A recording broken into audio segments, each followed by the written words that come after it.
çıkabilmen. Gel aytir, derdime derman bolay git. Wak sensiz, ömrüme koyup bilmen it. Bir kovadan demal yaz, demin saçımı sipano. Kalbim açık salçalan, sesim sana hiç yeten o.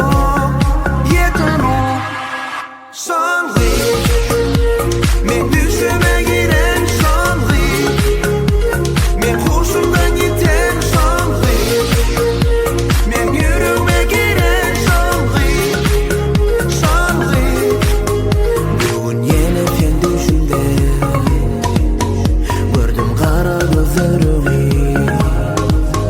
Gününden geçen günler arttırdı men derdimi. Ah bilmen, men bilmen, nirelerde ol bilmen. Yanım men, yekatey güynar çıkabilmen. Gel aytir, derdime derman bolay git. Wak sensiz, ömrüme koyup bilmen it.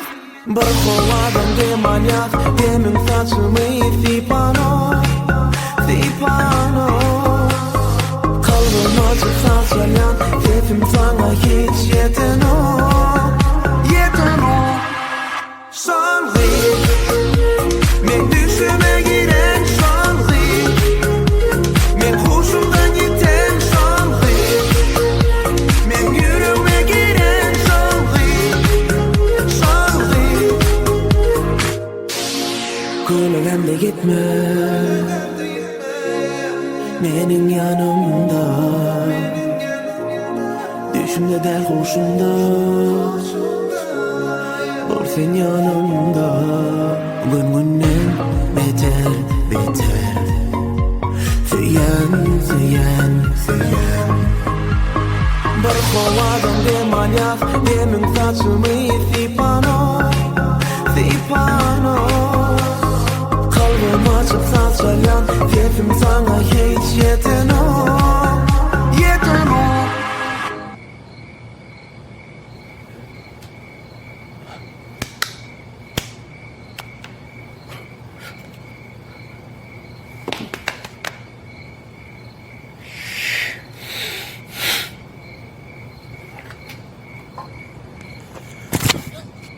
Nimet ya, bir telefonu.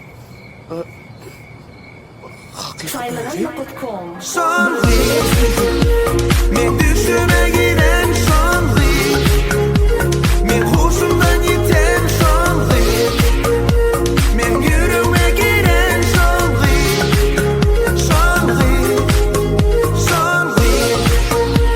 Men düşüme giren şanlı, men hoşumdan giten şanlı, men yüreğime giren şanlı. Sen bu yerlerde neymiş yapardın? Hayran halen. Benim sordu ya sen. Nerede? Ana sordu. Hay. Ben o düşümden uzak görmezsin o.